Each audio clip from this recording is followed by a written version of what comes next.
Hello बच्चों, स्वागत करते हैं सुपर मैथमेटिक्स गुरु यूट्यूब चैनल में। तो कैसे हो आप सभी? आई होप कि अच्छे होंगे और आपकी प्रैक्टिस भी अच्छी चल रही होगी। तो बच्चों 21 तक हमने इसमें क्वेश्चन कर लिए थे। आज 22वें क्वेश्चन से इस एक्सरसाइज का एंड करेंगे। इसमें नंबर ऑफ क्वेश्चन भी ज़्यादा हैं, ठीक है ना। तो देखो, वीडियो देखने से पहले कॉपी पेंसिल लेके बैठे, साथ के साथ नोट करते रहें, ठीक है ना। जो पॉइंट मतलब जो आपका डाउट है उसे कमेंट बॉक्स में मेंशन करें, उस पर हम चर्चा करेंगे, ठीक है भाई।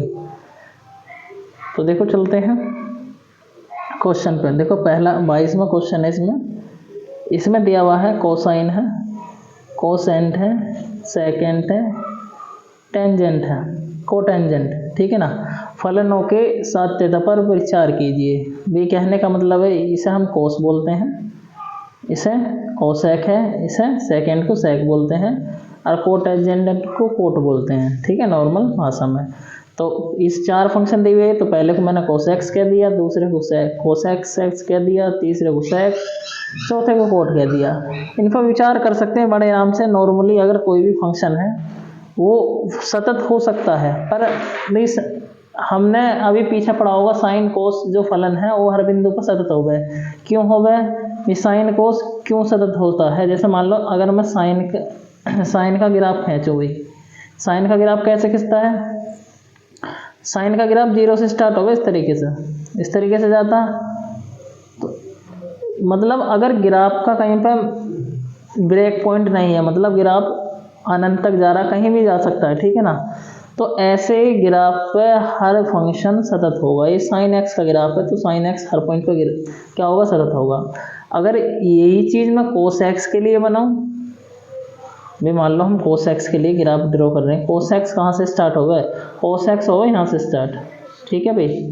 तो कोस एक्स यहाँ से स्टार्ट होगा, तो इस तरीके से ग्राफ ड्रॉ होगा, ठीक है।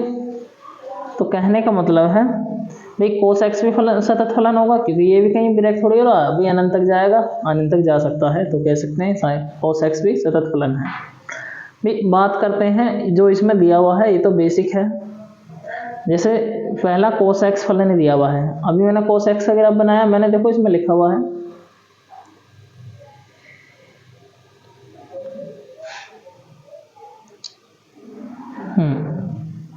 जैसे कि मैंने पहला क्वेश्चन यहाँ पर सोल्व करा है। जैसे इसमें दिया हुआ एफ एक्स कोस एक्स, मैंने लिखा कोस एक्स एक्स के प्रत्येक मान पर सतत होगा। क्यों होगा? इसका कोई ब्रेक पॉइंट नहीं है। जैसे ग्राफ मैंने इसका ड्रॉ करा, इस तरीके से ग्राफ इसका ड्रॉ होगा, ठीक है भाई। ग्राफ इसका इस तरीके से ड्रॉ होगा। ग्राफ भी बना सकते हो आप जब इसे सॉल्व करो, ठीक है ना। तो कहने का मतलब है अभी ग्राफ कहाँ पर स्टार्ट है, हम ग्राफ देखें भाई, इसका ग्राफ कहीं भी ब्रेक ना कर रहा, तो ये हर पॉइंट पर कोई सा भी मान हो, कहीं पर भी 0 के लिए भी सतत होगा। यहाँ पर कोई मैक्सिमम पॉइंट पे इसकी कोई वैल्यू हो सकती है, मैक्सिमम पॉइंट पे इसकी वैल्यू +1 होती है, और जो नीचे वाला पॉइंट है उसकी वैल्यू होती है -1। ये प्रांत परिसर होते हैं, इसके परिसर होते हैं, ठीक है ना। और बात करते हैं तो एक्स नॉर्मल कोस एक्स को तो डायरेक्ट लिख दोगे, मतलब एक्स के प्रत्येक मान के लिए सतत होगा। भाई दूसरे फंक्शन के लिए विचार करते हैं, कोस एक्स एक्स। भाई कोस एक्स एक्स साइन का उल्टा होता है। किसका उल्टा होता है? साइन का। अभी साइन का मैंने ग्राफ ड्रॉ करके बताया है इस तरीके से। 0 से स्टार्ट होगा, ये कहाँ से स्टार्ट होगा? 0 से। इस तरीके से फलन चला जाएगा। तो अगर हम बात करें भाई साइन एक्स, भाई नीचे वाला फलन देखो, एक परिमेय फलन बनना है, ये वाला नीचे वाला फलन 0 ना होना चाहिए, पर इसमें 0 यहाँ पर बनना है ना। यहाँ पर 0, यहाँ पर 0, यहाँ 0, आगे भी 0 बनेगा। तो ये वैल्यू क्या होती है भाई ये इतना जो पूरा चक्कर होगा, ये पूरा पाई डिग्री ना होता, मतलब 180 डिग्री ना कोण बनता है। यहाँ से फिर ये पाई चले, फिर भी मतलब कितना? 0 बनना है। फिर इस तरीके से एक आधा साइकिल चले, तो यहाँ पे भी तो पाई चल गए। मतलब हर पाई एंगल चलने के बाद साइन एक्स 0 हो जाता है। पर इस कोस एक्स के लिए साइन एक्स 0 नहीं होना चाहिए, क्योंकि मान लो अगर बटे में 0 आ गई, बटे में क्या आ गई? अपॉन में। अगर हमने 0 लिख दिया, अपॉन में 0 का मतलब अनंत, मतलब कि ये जो है फंक्शन कोस एक्स पाई पर, किसी भी पाई पर, मतलब हर पाई की साइकिल पे, यानी पाई, 2 पाई, 3 पाई, 4 पाई, यही चीज़ माइनस में चलेगी। जैसे प्लस में चल रही है, यही चीज़ कैसे? यही सेम टू सेम माइनस में चलेगी। तो आप ग्राफ ड्रॉ कर लोगे साइड में, बाद में जब आप नोट करोगे कॉपी में, ग्राफ साइड में अपनी कॉपी में बना लो इसका कोस एक्स का। साइन एक्स का इसमें, ठीक है ना। तो हम कह सकते हैं, अभी मैंने बताया था हर पाई साइकिल पर, तो पाई कितने पाई हो सके, मान लो एन पाई, एन पाई के लिए पर एन का मान कोई भी पूर्णांक हो सकता है, प्लस और माइनस जेड में होता है। तो हम कह सकते हैं इस पर जो है हमारा मान अपरिभाषित होगा, मतलब इस पॉइंट पे पर सतत नहीं होने का, बाकी सब पे सतत होगा। तो हम कह सकते हैं cos x X N X equal to N pi के अलावा सभी बिंदुओं पर सतत होगा। 20 पर सतत क्यों ना होगा, ये तो आपने ग्राफ में देख लिया, क्योंकि अनंत आ जाएगा। और अनंत परिभाषित नहीं होने का, जब फलन हमारा परिभाषित होगा जब तो सतत हो सकता है। अगले पॉइंट पर चलते हैं, सी पे देखो, अगला इसमें क्वेश्चन है sec x। इस sec कोस का उल्टा हो गया, कोस का भी आपको ग्राफ बना के दिखाया, मैं दोबारा से ड्रॉ कर देता हूँ। ये इस तरीके से बच्चों, एक सेकंड, इसका ग्राफ 1 से स्टार्ट होता है, इस तरीके से चलता है, ठीक है। पर इसमें कहने का मतलब है भाई, ये भी मतलब एक परिमेय फलन ड्रॉ हो रहा है, मतलब कोस का मान नीचे वाले 0 ना होना चाहिए, पर 0 कहाँ पर हो रहा है, यहाँ पे हो रहा है ना, इस तरीके से 0। पर बच्चों ये हमारा ग्राफ यहाँ से स्टार्ट हो रहा, यहाँ से स्टार्ट हो रहा, पर ये क्या है, मतलब हाफ में से भी हाफ साइकिल चली, फिर यहाँ पे इस तरीके से आधी साइकिल चल ली। तो कह सकता हूँ एक प्रकार से विषम नंबर दर्शाना है। क्या दर्शाना है यहाँ पर, विषम संख्या। भाई जैसा अगर नॉर्मली इस तरीके से ग्राफ चलेगा, जीरो से यहाँ से चलेगा तो कोई दिक्कत ना, पर यहाँ से स्टार्ट होगा तो मतलब 1 से स्टार्ट हुआ है, समझ में आ रही है ना बात। तो कहने का मतलब है इसे हम लिख सकते हैं 2n+1, मतलब विषम संख्या के लिए 2n+1 का इस्तेमाल करते हैं विषम संख्या के लिए, ठीक है भाई। π/2, एक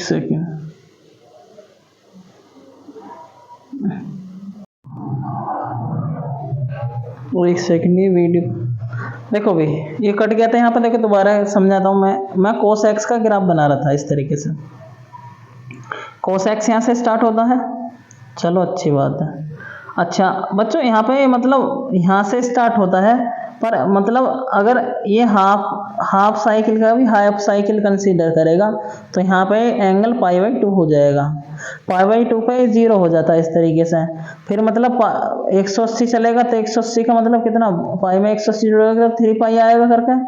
आगे जैसे भी इसका चलेगा तो 5 π/2 इस तरीके से चलता जाएगा, मतलब विषम संख्याओं में जैसे प्लस में जा रहा है ऐसे ये माइनस में चलेगा। तो विषम संख्या के लिए 2n+1 का इस्तेमाल करते हैं, मतलब ये वो वैल्यू है जहाँ पर cos 0 होता है, हमें वही कंसीडर करना है भाई। अगर किसी के सतत या असतत बिंदु पर कंसीडर करना तो बाकी वो मान कंसीडर करें जिस पर असतत होने के ज़्यादा चांसेस होते हैं। अगर वहाँ पर सतत होगा तो पूरा ही फंक्शन सतत होगा हर बिंदु के लिए, अगर वहाँ पर असतत है उसके अलावा बाकी जितने बिंदु उनके लिए सतत हो सकता है। तो कहने का मतलब ये है, अभी हम आपने ग्राफ देखा, ग्राफ बना लेना इसमें। तो मैं कह सकता हूँ x = 2n+1 π/2, जो n की वैल्यू z मतलब पूर्णांक हो सकती है पर अपरिभाषित फलन है हमारा। तो sec x उन बिंदुओं के अलावा, मतलब इन बिंदुओं के अलावा सभी बिंदुओं पर सतत होगा, ठीक है भाई।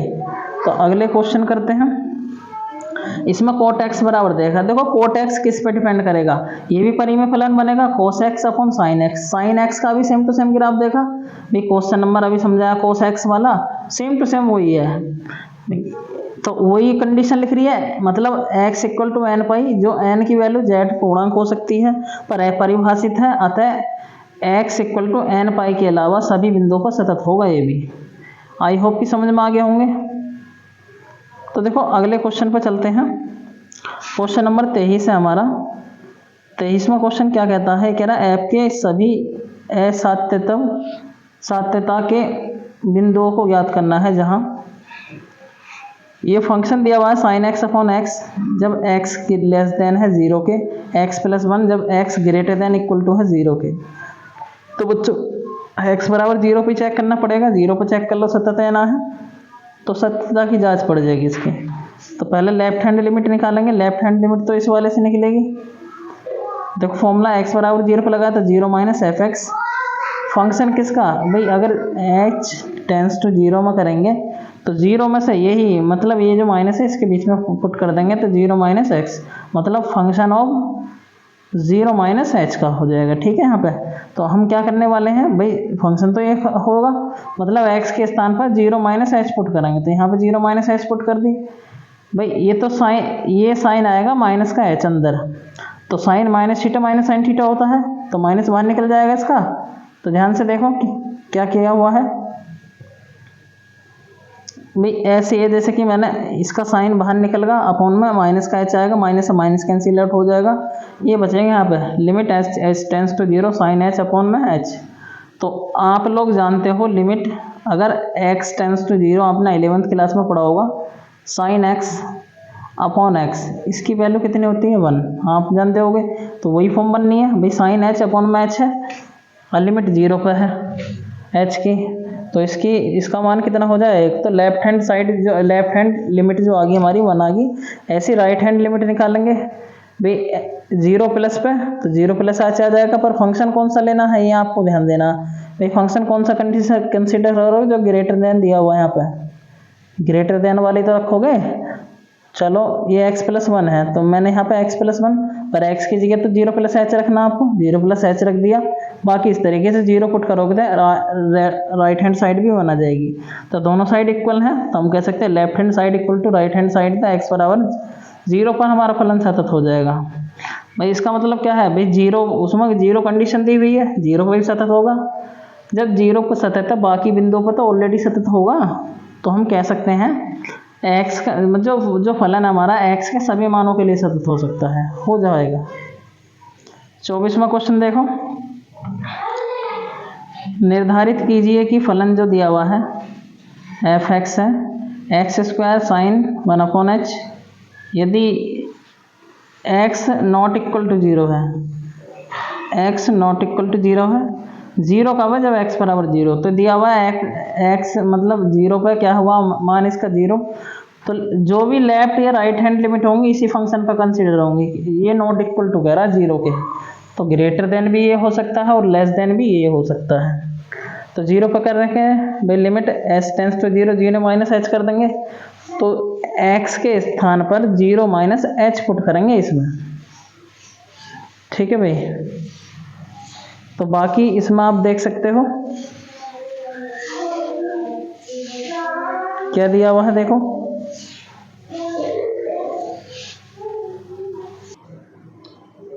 देखो इसमें जो दिया हुआ है वह हमने x के स्थान पर 0 माइनस एच पुट करा, बाकी सब ऐसी है। ये माइनस एच का स्क्वायर तो प्लस एच स्क्वायर होगा, अभी जो माइनस ऊपर चला जाएगा तो साइन माइनस 1 अपॉन एच आएगा। अब sine minus theta minus sine theta, तो ये वाला माइनस कहाँ जाएगा, बाहर आ जाएगा इस तरीके से, तो minus H square sine 1 upon H, बाकी लिमिट पुट कर सकते हो, समझदार हो आप भाई। 0 का स्क्वायर 1 अपॉन, देखो यहाँ पर 1 अपॉन एच है, जब 0 पुट करोगे तो ये तो इन्फिनिटिव आएगा, तो साइन अनंत। तो अगर हम किसी की भी गुणा 0 में करते हैं तो ऑलरेडी क्या हो जाता है, सारा 0 हो जाता है, तो लेफ्ट हैंड लिमिट 0 हो जाएगी हमारी। ऐसे ही राइट हैंड लिमिट इसी बेस पे हम निकाल लेंगे, बस जैसे 0 माइनस एच पुट करा ना आपने, ऐसे ही 0 प्लस एच पुट कर देंगे तो राइट हैंड लिमिट बड़े आराम से निकल आएगी, सेम टू सेम उसी फंक्शन पे। देखो निकाल रखी है ऑलरेडी इसमें, ये यहाँ पे दिया हुआ है, 0 प्लस एच रख दिया, 0 प्लस एच रख दिया, एच स्क्वायर ये तो प्लस किया जाएगा, जब 0 पुट करेंगे सेम टू सेम भी यहाँ तो अनंत आएगा, अनंत को छोड़ो, जब 0 की गुणा करें तो अनंत वाला भी 0 हो जाएगा, तो राइट हैंड लिमिट भी 0 आ गई। हम कह सकते हैं left hand limit right hand limit और जो एफ फंक्शन ऑफ 0 पर है वो भी क्या है, सब 0 बराबर है, तो हम कह सकते हैं x बराबर हमारा x बराबर 0 हमारा फलन क्या होगा, सतत। हमें इस पर विचार करना है, तो x बराबर 0 हमारा फलन सतत है, तो यही हमारा आंसर होगा इसमें। 25वां क्वेश्चन चेक कर रहा हूँ, देखो 25वां कह रहा है f के सातत्य की जांच कीजिए जहाँ f निम्नलिखित इस प्रकार परिभाषित है। फंक्शन दिया हुआ है sine x minus cos x, जब कब x नॉट इक्वल टू 0, ये लेस देन पे लेफ्ट हैंड में भी यही लगेगा और राइट हैंड में भी यही, क्योंकि यही क्या है, इसे हम लेस देन भी कह सकते हैं और ग्रेटर देन भी बोल सकते हैं। अगर x का मान 0 के बराबर तो फंक्शन का मान माइनस है, कि वो मैंने ऑलरेडी लिखा हुआ है यहाँ पे। लेफ्ट हैंड लिमिट कैसे निकालेंगे, भी 0 पे जाकर करना पड़ेगा, 0 माइनस फंक्शन ऑफ x, तो हमारा फंक्शन h, यदि हम h में लिमिट चेंज करेंगे तो लिमिट हो जाएगी h tends to 0 function of 0 minus h। ठीक है भाई, तो आगे चलते हैं इसमें। फंक्शन क्या दिया हमारा भाई, cos x sine x minus cos x है ना, बस 0 माइनस एच रख देंगे फंक्शन की जगह पर, रख दिया ना भाई। साइन ये होगा माइनस थीटा, पर साइन के साथ में तो माइनस बाहर आ जाना, पर कोस माइनस थीटा प्लस का होगा तो ये ऐसे के ऐसे रह जाएगा। बाकी लिमिट पुट कर देंगे, साइन 0 की वैल्यू 0 हो गए है, कोस 0 की वैल्यू हो गए 1, जो मैंने यहाँ पे लिखी हुई है। तो लेफ्ट हैंड लिमिट आ गई हमारी -1। ऐसे ही जो राइट हैंड लिमिट है हमारी बस 0 प्लस, तो 0 प्लस एच कर देंगे भाई। जहाँ पर पहले 0 माइनस एच करा, बस 0 प्लस एच ही तो कर देंगे। जैसे यहाँ पे 0 प्लस एच कर दिया, 0 प्लस एच कर दिया। अब ये तो नॉर्मल है, अभी साइन एच आ जाएगा माइनस कोस एच आ जाएगा। बाकी लिमिट पुट कर दो कि जैसे साइन 0 लिखेंगे, साइन 0 का मान 0, कोस 0 मतलब 1। तो ये भी तो इसके आगे तो पहले से माइनस है, तो इसका राइट हैंड साइड भी कितनी है, राइट हैंड लिमिट भी कितनी आ जाएगी, माइनस का 1। अब तीनों साइड इक्वल आ रही है ना, लेफ्ट हैंड भी, राइट हैंड भी और f0 भी। तो कह देंगे x बराबर 0 का हमारा फलन सतत है। ठीक है भाई। अब देखो 26 से लेकर 29 तक, 26 से लेकर 29 तक के जो क्वेश्चन है, के मान ज्ञात करने हैं। के मान ज्ञात करो जिसके लिए वो सतत हैं भाई, मान दिए हुए होंगे सतत हैं। कहने का मतलब है सतत फलन है, तो के इसमें मान हमें ज्ञात करने हैं। जैसे 26वां क्वेश्चन है, ध्यान से देखना, फंक्शन दिया हुआ है ये वाला यहाँ पे जो भी है, पर x नॉट इक्वल टू 0, मतलब लेफ्ट हैंड पे भी यही काम करेगा, राइट हैंड पे भी यही काम करेगा। तो अगर π/2 पर इसमें उन्होंने दे रखा 3 है, तो हम कह सकते हैं π/2 पे क्या करना पड़ेगा, तो कह सकते हैं फंक्शन ऑफ π/2, x की जगह π/2 रखेंगे तो इसका मान 3 है, ऑलरेडी फंक्शन में दिया हुआ है। आगे चलते हैं, देखो इसे सोल्व करते हैं। लेफ्ट हैंड लिमिट निकालेंगे, लेफ्ट हैंड लिमिट देखो कैसे निकालेंगे भाई। लेफ्ट हैंड लिमिट निकालने के फंक्शन तो ये दे रखा है भाई, π/2 को चेक करें तो x limit x tends to π/2 minus fx limit h tends to 0 function of, ये जो π/2 है माइनस में कर देंगे h, मतलब इसमें से माइनस h कर देंगे। बाकी सब सेम है, बस जहाँ भी यहाँ पे x दे रखा हुआ है x के स्थान पर π/2 माइनस h आप पुट कर दोगे। जहाँ भी पूरा फंक्शन है देखो यहाँ पर पुट करना पड़ेगा। यहाँ पे देखो ऊपर तो कर दिया, देखो नीचे आप देखो कर रखा ना, किया हुआ ना यहाँ पे, जहाँ x था वहाँ पे π/2 माइनस h कर दिया। बाकी आप सोल्व कर लो इसे भाई। cos π/2 माइनस थीटा किसके बराबर होता है, cos थीटा के बराबर, साइन थीटा के बराबर होता है, क्योंकि प्रथम कोऑर्डिनेट में जाएगा पहले चतुर्थांश में, तो साइन तो प्लस होगा भाई। cos, चलो ये तो आ गया होगा समझना। बाकी ऐसे ही अंदर मल्टीप्लाई करेंगे तो 2 से 2 कैंसिल आउट हो जाएगा, तो पाई बचेगा। 2 की गुणा h में करेंगे तो माइनस माइनस प्लस 2h आ जाएगा भाई। पाई से पाई कैंसिल आउट हो जाएगा, यहाँ पर ऊपर के साइन h बटे में 2h बचा। ठीक है ना। तो ये जो कांस्टेंट वैल्यू है इसे हम बाहर भी निकाल सकते हैं, तो k/2 को हमने बाहर लिख लिया लिमिट से। तो limit h tends to 0 sine h/h। अभी इसका मान आया था, इसका मान कितना 1 होता है ना, पीछे अभी बताया था 11वीं क्लास में, भली बात ही पढ़ा होगा ये k/2 इंटू 1, तो लेफ्ट हैंड साइड k/2 आ जाएगी हमारी। ऐसे ही हम राइट हैंड साइड निकाल लेंगे भाई। यहाँ पे क्या करना, प्लस करना है। कहने का मतलब है जहाँ पे माइनस करा वहाँ प्लस कर देना, सेम टू सेम वही फंक्शन काम आने वाला है। तो k π/2 plus h, same to same यहाँ पर कर दिया π/2 प्लस h भाई। कोस π/2 प्लस थीटा किसके बराबर होता है, ये होता है माइनस का साइन थीटा के। थीटा की बात कर रही है, यहाँ पे h है तो h लिखेंगे। तो कहने का मतलब है पहले चतुर्थांश में चल जाएगा, वो दूसरे में पर कोस तो माइनस होता है, उसमें साइन और कोसेक प्लस होते हैं, पर कोस तो साइन में चेंज हो जाएगा, ये चेंज हो चुका है। बाकी इसमें मल्टीप्लाई कर देंगे, अच्छे खासे समझदार बच्चे हो आप भाई। प्लस माइनस माइनस आ जाएगा यहाँ पे भी क्या आ जाएगा माइनस, तो माइनस का 2h, माइनस से माइनस कैंसिल आउट हो जाएगा भाई। सेम टू सेम वही वैल्यू है, जैसे k/2 यहाँ पे बचा हुआ, k/2 को बाहर ले लेंगे, यहाँ पे बाहर ले लिया। बाकी अंदर ये बचेगा, इसका मान 1 होता है, तो हमारा राइट हैंड लिमिट भी k/2 आ जाएगा। हमने मान ऊपर निकाला हुआ भाई, f π/2 का वैल्यू कितनी है, π/2 की वैल्यू ही 3, और लेफ्ट हैंड राइट हैंड की वैल्यू इक्वल है।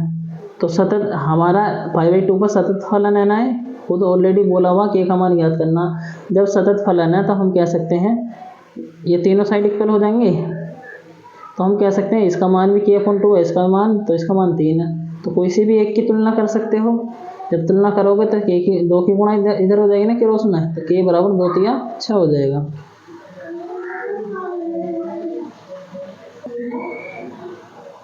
ठीक है भाई, देखो 27वां क्वेश्चन देखो, इसमें क्या दिया हुआ है, वही करना है, के का मान निकालना, फंक्शन दिया हुआ है, इसमें लेस देन ग्रेटर देन दे रखा, तो दोनों पे अलग काम करेगा, लेस देन है लेफ्ट हैंड साइड, ग्रेटर है तो राइट हैंड साइड, पर यहाँ पे इक्वल भी दिया हुआ, तो हम कह सकते हैं यदि हम x बराबर 2 पे इसका मान निकालें तो f2, तो x के स्थान पर 2 रख देंगे, जो हमने ऑलरेडी यहाँ पे किया हुआ है, तो 2 का वर्ग 4, तो f2 का मान 4 के आ जाएगा, क्योंकि बराबर इस वाले फंक्शन पर है। तो लेफ्ट हैंड लिमिट निकालेंगे, तो limit x tends to 2 minus function of x, यहाँ पे लिमिट जब h में बदलेंगे तो 2 माइनस एच करके लिख देंगे अंदर फंक्शन में, जहाँ पे x लिखा हुआ होगा वहाँ 2 माइनस एच लिखेंगे, पर लेफ्ट हैंड पे ये वाला फंक्शन काम आएगा, तो के 2 माइनस एच का होल स्क्वायर, बाकी आप समझदार हो, फॉर्मूला खोल लोगे 2 माइनस एच की होल पावर 2 का, तो फॉर्मूला खोला है A square plus B square minus 2ab, ठीक है ना, अंदर के की मल्टीप्लाई कर सकते हैं आप, देखो या ऐसी लिमिट पुट कर सकते हो, जो एच की लिमिट पुट कराएंगे तो ये तो 0 हो जाएंगे, 4 बचेगा, 4 के गुणा के में करेंगे तो 4 क्या आ जाएगा हमारा,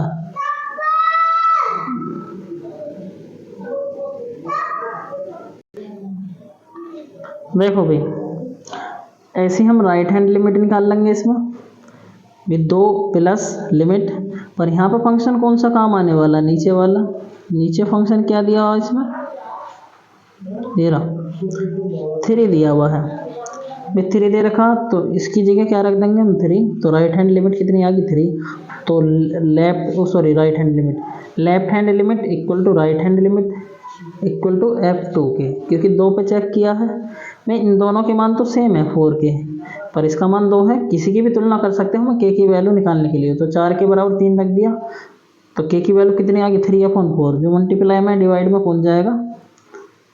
अगला क्वेश्चन करते हैं 28वां, इसमें भी k का मान आपको ज्ञात करना है, भाई फंक्शन दिया हुआ है लेस देन इक्वल टू पाई, ये है राइट हैंड ग्रेटर पे ये है x ग्रेटर पाई के इतना, तो पाई पे चेक करना पड़ेगा, पर यहाँ पर मान इक्वल टू दिया हुआ है, तो हम पहले निकाल सकते हैं पाई पे कितना मान आएगा, x के स्थान पर पाई रख देंगे, पाई की गुणा के में करेंगे तो k पाई प्लस 1 हो जाएगा हमारे यहाँ, तो समीकरण नंबर 1 बोल सकते हैं, कुछ भी है नॉर्मली भी छोड़ सकते हैं इस तरीके से। ऐसे लेफ्ट हैंड लिमिट निकालेंगे पाई पे, तो x pi minus function of x, तो limit h tends to 0 function h pi minus h, तो पाई माइनस h पुट करेंगे लेस देन पे, तो ये काम आएगा, जहाँ x है पाई माइनस h कर दो, पाई माइनस h कर दिया, बाकी लिमिट रखेंगे 0, यहाँ पे खोल दिया ब्रैकेट खोल के, यदि ये वाला तो 0 हो जाएगा जब h की वैल्यू 0 रखेंगे, तो यहाँ पे बचेगा k पाई प्लस 1, तो देखो दोनों साइड ये तो इक्वल हो रही है, कोई दिक्कत ना है। आगे राइट हैंड लिमिट और निकालते हैं, राइट हैंड लिमिट निकलेगी इस वाले पे कोस x पे, ध्यान रखना कोस x पे, तो बस प्लस कर देंगे माइनस की जगह, भी जैसे किया हुआ प्लस कर दिया, यहाँ भी प्लस कर दिया, अभी मैंने बताया कोस x है, पर x के स्थान पर पाई प्लस h रखना है, कोस पाई प्लस थीटा किसके बराबर होता है, माइनस कोस थीटा के बराबर होता है, क्योंकि तीसरे चतुर्थांश में पहुँच जाएगा यूँ, तीसरे में कोस माइनस हो, तो कोस h बचेगा खाली माइनस का, पर 0 पुट करेंगे तो कोस 0 का मान 1 होता है, पर माइनस आ रहा है इसमें तो माइनस 1 हो जाएगा। Left hand limit equal to right hand limit, ये हम भली बात ही जानते हो, बाकी देखो लेफ्ट हैंड राइट हैंड की लिमिट तो सेम ही है, मतलब लेफ्ट हैंड राइट हैंड और जो फंक्शन ऑफ पाई पे है ये तीनों बराबर हो जाएंगे, भाई किसी 2 की तुलना कर सकते हो, ये 2 मान तो एक जैसे हैं, तो इन्हें एक बार ही लिखेंगे, तो मैंने क्या कर दिया k pi plus 1 equal to minus 1, इस 1 को इधर ले जाएंगे तो माइनस का 1 हो जाएगा, तो माइनस के 2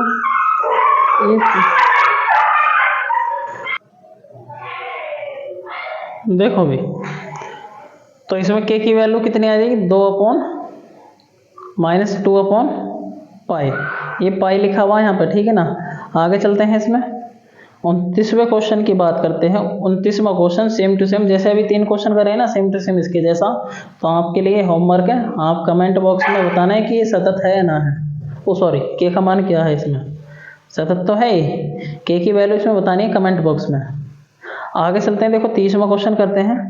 ये कह रहा है ए तथा बी के मानों को ज्ञात कीजिए ताकि जो फंक्शन हमारा दिया हुआ है, ये पॉइंट दिए हुए हैं अलग अलग, तो हमें 2 पे चेक करना पड़ेगा, 10 पे चेक करना पड़ेगा। फलन सतत फलन है, ए बी के मान ज्ञात करने पड़ेंगे। पहले 2 पे चेक कर लेना, फिर 10 पे चेक करोगे। कैसे करोगे भाई? एक जब हम 2 पे चेक करेंगे तो लेफ्ट हैंड पे 2 पे ऊपर वाला फंक्शन काम आएगा, राइट हैंड पे ये 2 पे, ठीक है ना। तो x बराबर हमने 2 पे चेक कर लिया नॉर्मली, भाई सिंपली फंक्शन पे चेक करेंगे f2 पे, तो बराबर तो ऊपर कह रहा है 2 पे, तो f2 का मान तो 5 हो जाएगा। ऐसी लेफ्ट हैंड लिमिट निकालेंगे तो 2 माइनस फंक्शन ऑफ x, तो यदि h में चेंज करेंगे से तो फंक्शन ऑफ 2 माइनस h आएगा। पर इसकी वैल्यू तो लेफ्ट हैंड पे तो ऊपर वाली होगी 5, x है ना तो 5 लिखा जाएगा।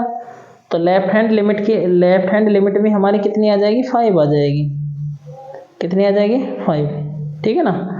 तो इसी पे हम राइट हैंड लिमिट और निकालेंगे। देखो राइट हैंड के लिए फंक्शन जो काम आएगा ax प्लस बी आएगा, अभी मैंने ऊपर दिखाया था आपको। तो राइट हैंड के लिए भी 2 प्लस हो जाएगा, यहाँ पर जहाँ माइनस है वहाँ पर प्लस होता चला जाएगा, तो 2 प्लस h। आगे क्या दिया हुआ है इसमें भाई? x के स्थान पर 2 प्लस h रख देंगे, as ये 2 प्लस h प्लस b। आगे यदि मल्टीप्लाई करेंगे तो 2a plus ah plus b हो जाएगा। h का मान रखा जाएगा, तो h का मान कितना आ जाएगा यहाँ पे? h का मान 0 रखेंगे तो ये 0, बाकी 2a प्लस b बचेगा यहाँ पे। इस तरीके से तो left hand limit right hand limit बराबर होती हैं, तो यहाँ से समीकरण हमारी पहली बनेगी। इसका मान तो ये आ रहा है a plus 2a plus b, पर उन दोनों का मान तो 5 है, तो 2a प्लस, भाई तीनों आपस में बराबर है, 2 मान तो एक जैसे हैं, तो 2a प्लस बी बराबर 5 कह सकता हूँ समीकरण नंबर 1। ऐसे ही जैसे 2 पे चेक करा, ऐसे ही हम 10 पे चेक करेंगे। 10 के लिए हमारा जो फंक्शन हो जाएगा, अगर मैं फंक्शन आपको दिखाऊं तो लेफ्ट हैंड पे तो आपको ये फंक्शन रखना है, राइट हैंड और बराबर पे भाई x बराबर 10 पे भी 21 आएगा, और राइट हैंड पे भी यही रहने वाला है। लेफ्ट हैंड पे ऊपर वाला ये x प्लस बी वाला, तो हम चेक कर लेते हैं x बराबर 10 पे। तो f 10 का मान निकालेंगे तो अभी मैंने बताया था 21 आ जाएगा। लेफ्ट हैंड पे क्या निकलेगा भाई? x 10 माइनस करेंगे फंक्शन ऑफ x का, limit s tends to 0 function 10 minus h, जहाँ x लिखा हुआ वहाँ पे 10 माइनस h पुट कर दोगे। हाई फंक्शन बताया है x प्लस बी होगा लेफ्ट हैंड पे, तो x के स्थान पर 10 माइनस h पुट करेंगे, आगे मल्टीप्लाई कर देंगे तो ये वाला पद 0 हो जाएगा, बाकी 10a प्लस b बचेगा। तो लेफ्ट हैंड लिमिट कितनी आ गई? 10a प्लस b हमारी। ऐसे ही बच्चों राइट हैंड लिमिट अभी निकाल लेंगे भाई। 10 प्लस हो जाएगा function of x, limit h में चेंज करेंगे 10 प्लस h लिख लेंगे। उस पर जो हमारा राइट हैंड का फंक्शन है वो 21 है, तो यहाँ पे 21 कोई x ही ना, तो खाली नॉर्मली कांस्टेंट वैल्यू पुट करेंगे, तो राइट हैंड लिमिट आ गई हमारी 21। तो हम कह सकते हैं लेफ्ट हैंड राइट हैंड और फंक्शन ऑफ जिस पॉइंट पे हमने निकाला 10 पे निकाला, तो ये इक्वल होंगे भाई। हम कह सकते हैं 10a प्लस बी, जो हमारा left hand limit i 10a plus b i. Right hand और जो नॉर्मल फंक्शन है उसकी वैल्यू 21 है, तो कोई सी भी तुलना कर सकते हो। 10a प्लस बी बराबर 21 आ जाएगा समीकरण नंबर 2। अब एक समीकरण ऊपर बनी है, ऊपर समीकरण कौन सी बनी है अभी? ऊपर अगर मैं आपको समीकरण दिखा दूं, ऊपर समीकरण कौन सी है? पहली 2a प्लस बी कौन सी है? एक तो 2a प्लस बी है, एक तो ये है 2a प्लस बी, अरे ये विलोपन विधि से सॉल्व कर लो। ए बी के तो मान निकालने हैं आपको, तो ए बी के मान कैसे निकालोगे? विलोपन से क्या कर देंगे? माइनस कर देंगे ना, आपस में माइनस कर दो। इस तरीके से माइनस करेंगे तो कैंसिल आउट हो जाएंगे।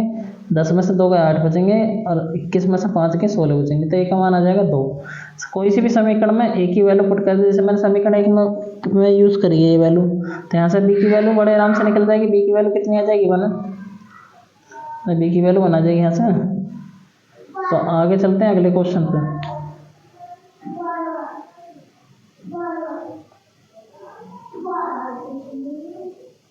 अगला क्वेश्चन है दर्शाइए कि, देखो ये चीज ध्यान रखना है, यहाँ पर फंक्शन थोड़ा चेंज होने वाला है। पढ़ रखा होगा आई होप कि आपने। ये कह रहा दर्शाइए कि फंक्शन कॉस ब्रैकेट में एक्स स्क्वायर, डबल फंक्शन दे दिया यहाँ पे। जहाँ पे भी डबल फंक्शन हो जाते हैं तो उन्हें संयोजक फंक्शन बोलते हैं। संयोजक का मतलब है जो दो फंक्शनों या दो, मतलब जो 2 या 2 से अधिक फंक्शन से मिलकर बना होता है, या 2 फंक्शनों से मिलकर बना होता है, उसे बोलते हैं संयोजक फंक्शन। तो अंदर फंक्शन अलग है भाई, एक फंक्शन तो एक्स स्क्वायर होगा, एक खाली cos x हो जाएगा, मतलब एक्स स्क्वायर की जगह हम x मान लेते हैं, दो फंक्शन ना हो गए, एक एक्स स्क्वायर एक एक्स स्क्वायर। तो अगर ऐसा कोई फंक्शन आ रहा तो दोनों ही फंक्शन सतत होंगे तो ये पूरा ही फंक्शन सतत हो जाएगा। तो इसका सॉल्यूशन कैसे लिखेंगे, सिद्ध करना सतत है। कैसे लिखोगे भाई, हमने लिखा दिया गया जो फंक्शन है संयोजक फंक्शन है, तो हमें पता है इसे बोलते हैं एफ ऑफ जी या जी ऑफ एफ भी कह सकते हैं। तो इसका मतलब है हम अंदर मान लेंगे, कोई भी दो फंक्शन मान सकते हैं, जरूरी ना कि एफ जी में मानेंगे। भाई मैंने एच बराबर मान लिया, यहाँ पे जो फंक्शन है हमने इसे एच मान लिया, मतलब फंक्शन एच का क्या है एक्स स्क्वायर है, और इसे कोस वाले फंक्शन को जी एक्स मान लिया और एक्स स्क्वायर की जगह खाली एक्स रख दिया। ये नॉर्मली फंक्शन है। नहीं हमें पता है एक्स स्क्वायर क्या सतत फलन होगा, ये भी मतलब बहुपद फलन होगा है एक्स स्क्वायर भी। तो ये कह रहा है दोनों फलन जो होंगे एक्स के प्रत्येक मान के लिए सतत होंगे, अलग अलग होंगे ना होंगे भी।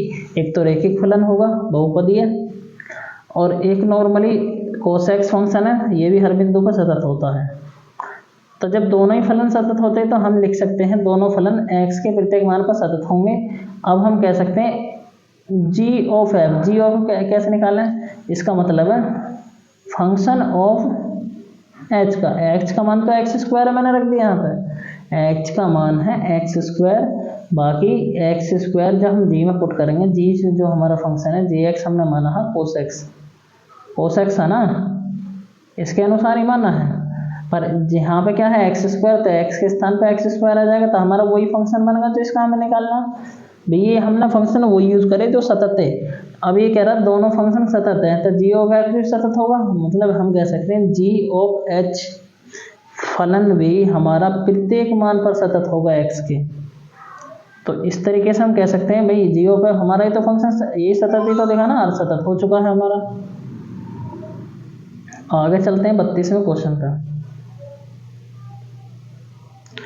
भाई ये भी सेम टू सेम ऐसी क्वेश्चन है, दर्शाइए कि फंक्शन दिया हुआ है, ये देखो मापांक का फंक्शन अलग दे दिया, अंदर कोस का फंक्शन अलग दे दिया, कोस एक्स का द्वारा परिभाषित एक सतत फलन है, दिया गया फंक्शन संयोजक फंक्शन है, ये तो पता ही है आपको।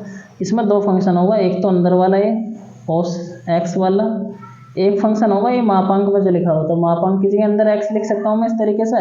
दो फंक्शन है भाई, कोस एक्स भी हम लोग जानते हैं जो कोस एक्स फंक्शन होता है हर बिंदु के लिए सतत होता है, और मापांक वाला फंक्शन भी हर बिंदु के लिए सतत होता है। तो हम लिख सकते हैं जो जी एक्स हमारा जी एक्स बराबर जो मान रखा एक्स के प्रत्येक मान के लिए सतत होगा, जो जी एक्स फंक्शन है मापांक वाला ये भी हर बिंदु के लिए सतत होगा। यहाँ पर सीधा अलग अलग करके ना दिखाने के, ऐसे दिखाओगे तो पूरी कॉपी भर जाएगी, तो नॉर्मली लैंग्वेज थोड़ी लिखनी पड़ेगी।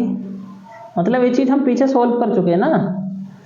आगे अब ये दोनों मान सतत है, भी सतत हो गए तो जी ऑफ एच निकाल लेंगे, मतलब फंक्शन ऑफ जी का इस तरीके से।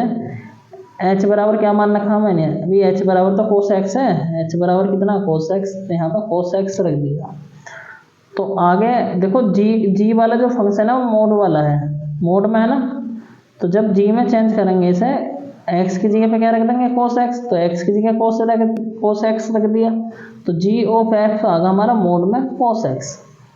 भाई ये फंक्शन था, दोनों फंक्शन से आया इनसे निकल के, चलो सही, इन दोनों फंक्शन से निकल कर आया ना, एक सेकेंड, इनसे निकल कर आया है वो, अरे कहाँ गया, मतलब ये जो फंक्शन आया इन दोनों फंक्शनों से निकल कर आया, तो हम कह सकते हैं अतः दोनों फलन सतत होने के कारण जी ऑफ एक्स भी सतत होगा। समझ में आ रही है ना बात। तो यही हमें सिद्ध करना था इसमें। अगला क्वेश्चन करते हैं जैसे 33वें क्वेश्चन में क्या कहता है, जांच कीजिए कि क्या फंक्शन साइन मोड में एक्स, ये भी डबल फंक्शन दे दिया, ये मापांक वाला अलग फंक्शन होगा और साइन एक्स फंक्शन अलग होगा, सेम टू सेम वही मान लिया। भाई जैसा भी दोनों क्वेश्चन करें तो मान लेंगे ये वाला मापांक में एच एक्स मान लिया मैंने, और ये जो पूरा साइन का है जी एक्स बराबर साइन एक्स, ये अपने पास से मान के चलते हैं इस साइन इस वाले फलन को देख के, और इन दोनों फलन से ऊपर वाले फलन का मान निकालते हैं। तो यहाँ पे हम जानते हैं जो हमारा मापांक वाला फंक्शन है वो सतत होता है, और साइन एक्स भी हर बिंदु पर सतत होता है। जब दोनों सतत हो गए, अब इन दोनों सतत फलन से हम इसका मान निकालेंगे। कैसे निकालेंगे, जी ऑफ एच, मतलब फंक्शन जी में किस में एच में, एच का मान कितना माना हमने मोड एक्स, अंदर मोड एक्स रख दिया, अब जी एक्स कितना है, साइन एक्स, जहाँ पे एक्स लिखा हुआ वहाँ पे मोड एक्स रख देंगे इस तरीके से, तो नॉर्मल हमारा फंक्शन वही आ जाएगा जो सा हमने मान रखा, जो सा दिया हुआ है दोनों फंक्शन से। तो दोनों फंक्शन वो है जो सतत फलन है, तो जो हमारा फंक्शन प्राप्त हुआ संयोजक फंक्शन ये भी सतत होगा, मतलब दिए गए दोनों फलन सतत हैं तो ये फलन भी क्या होगा हमारा सतत। लास्ट क्वेश्चन है, देखो अगला फंक्शन दिया हुआ है, इसमें भी देखो मापांक के अलग अलग फंक्शन दे रखे, ये अलग दे रखा, ये अलग दे रखा, तो अलग अलग मान लेंगे। द्वारा परिभाषित फलन f के सात्यता के बिंदुओं को ज्ञात करो, सात्यता के बिंदुओं को ज्ञात करना है। माना ये फंक्शन को gx मान सकते हो, इसे कुछ भी मान सकते हो, यहाँ hx, इसे हमने hx मान लिया, इसे gx कुछ भी मान सकते हो। तो इसी प्रकार हम लिख सकते हैं fx बराबर ये क्या हो जाएगा, ये क्या हो जाएगा, ये इसे तो gx माना है, इसे hx माना, तो fx equal to gx minus hx हो जाएगा। अब ध्यान से देखो वही लैंग्वेज लिखेंगे इसमें, लैंग्वेज क्या लिखेंगे भाई, हम जानते हैं gx x के प्रत्येक मान के लिए सतत होता है, और मापांक के साथ में प्लस माइनस कुछ भी हो वो भी हमेशा सतत ही होगा। दोनों फलन सतत हो गए, तो जो फंक्शन हमारे इन दोनों से क्रिएट हो रहा, चाहे माइनस में क्रिएट हो, प्लस में क्रिएट हो, मल्टीप्लाई में हो या डिवाइड में हो, हमेशा क्या होगा, वो सतत होगा, ठीक है ना। तो हमेशा क्या होगा, वो सतत फलन होगा, तो लिख सकते हैं हम x के सभी मानों के लिए फलन हमारा सतत होगा, ठीक है ना। तो इस एक्सरसाइज का हमने एंड कर दिया है, आप आपका रिवाइज कर सकते हो और कमेंट बॉक्स में बता सकते हो कि मतलब आपको कैसा लगा।